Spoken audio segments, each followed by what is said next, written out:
Hello, students. This is your chapter 7, or you can say unit 7, culinary history. Now, I want to ask you all what is culinary? Culinary means इसका मतलब होता है पाक. पाक means जैसे हम लोग पाक शास्त्र कहते हैं. पाक शास्त्र मतलब जो खाना बनाने के जो टेक्निक होती है उसके लिए हम लोग यूज़ करते हैं. दैट इज़ पाक.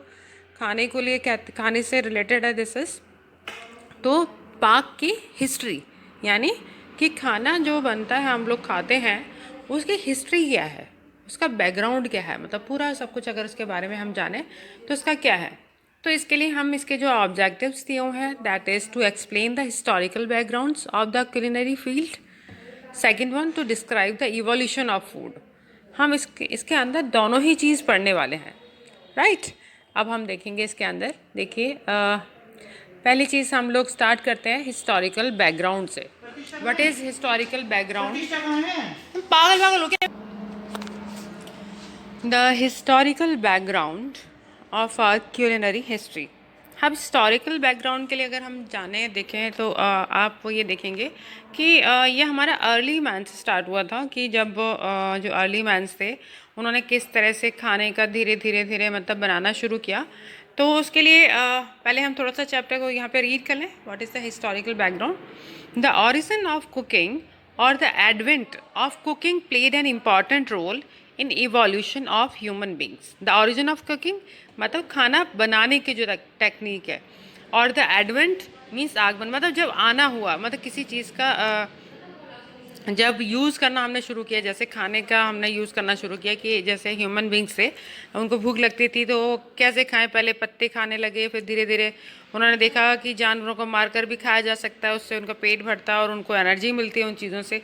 तो वो चीज़ों के मतलब जो अंतर है डिफरेंस आता है. पहले तो वो कच्चा ही खाते थे, फिर बाद में क्या हुआ कि उनको लगा कि अगर हम इसको पका कर खाते हैं, जब उनको हम आग से पका कर खाएंगे देन देयर विल बी मतलब जो टेस्ट है उसका बिल्कुल एंटायरली डिफरेंट होगा. So that's why they started their food cook on the fire.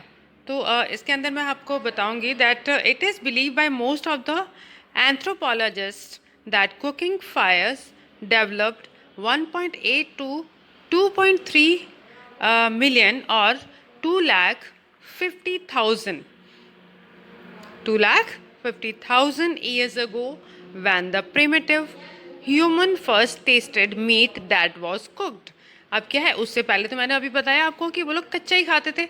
बाद में क्या हुआ कि लोगों ने पकाना शुरू किया और उसके बाद उन्होंने देखा कि जब वो पकाते हैं खाने को, जैसे आग के ऊपर बनाते हैं, तो क्या होता है इससे कि उसका टेस्ट और ज़्यादा बढ़ जाता है.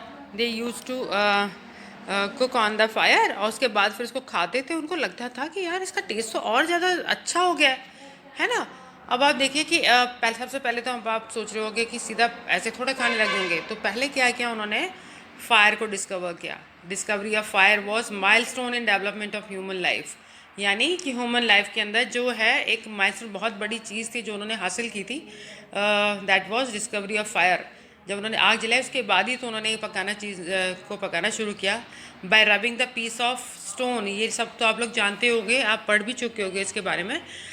जब वो एक दूसरे से रगड़ते थे पत्थरों को तो उससे आग निकलती थी. तब उन्होंने उससे जो घास सूख जाती है उसको जलाते थे. उसके बाद फिर उससे आँच बनाते थे और उससे उसमें वो लोग अपना खाना वगैरह पकाते थे. और जिससे कि पकाने के बाद, जैसे कि मैंने अभी आपको बताया, that cooking fires develop 1.8 to 2.3 millions या 2,50,000 years ago when the primitive human first tasted meat that was cooked. कि उन्होंने जब ये टेस्ट किया इतने साल पहले कि जो कुकिंग फूड है, जो मतलब कुक्ड फूड है, वो कितना टेस्टी हो जाता है पकने के बाद. ओके, चलिए हम आगे और देखते हैं. देखिए मैंने यहाँ पे थोड़ा सा ये भी डाला हुआ है, एक मैप लिया है जिसके अंदर आप देख सकते हैं कि कैसे कैसे कहाँ पर जो ह्यूमन बींग्स में मतलब हमारे जो अर्ली मैन्स थे वो लोग कैसे पकाते थे खाना. ये देखिए इधर मैंने एक पिक्चर और ली हुई है. इसके अंदर भी आप देखिए ये लोग किस तरह से साइड में वो बना देते थे, यूज़ करते थे फायर का. जिससे कि वो लोग अपना खाने को इजीली पका लेते थे इसके अंदर। मतलब ये बर्तन वर्तन का तो बाद में यूज़ हुआ, पहले तो उन्होंने सीधा डायरेक्टली जैसे ये देखिए मैंने यहाँ पे बताया था आपको दैट ये कि वो लोग आँच पर कैसे बना रहे हैं, डायरेक्टली ऑन फायर उन्होंने इस तरह से लगाया हुआ है। Then after they started eating the cooked food, right. चलिए अब हम आगे देखते हैं। Due to the forest fire, यानी due to the forest fire he felt he was able to chew and digest the meat. अब उन्होंने क्योंकि उन्होंने ये देखा कि जब जंगल में आग लगी तो उससे क्या, जब कोई चीज़ जंगल में आग लगा के जब वो बनाने लगे किसी चीज़ को, उसमें पकाने लगे, तो उन्होंने देखा कि जब कोई मीट जो है पक जाता है, जब उसको बन जाता है आँच में पका लेते हैं उसको, तो जब उसको खाते हैं तो उससे उसका टेस्ट और अच्छा बढ़ जाता है और उसको ईजिली च्यू कर सकते हैं, मतलब चबा सकते हैं बहुत आराम से। व्हेन इट वॉज कुक्ड, जब वो पक जाता है तब। Now Palaeolithic period was spit roasting of meat.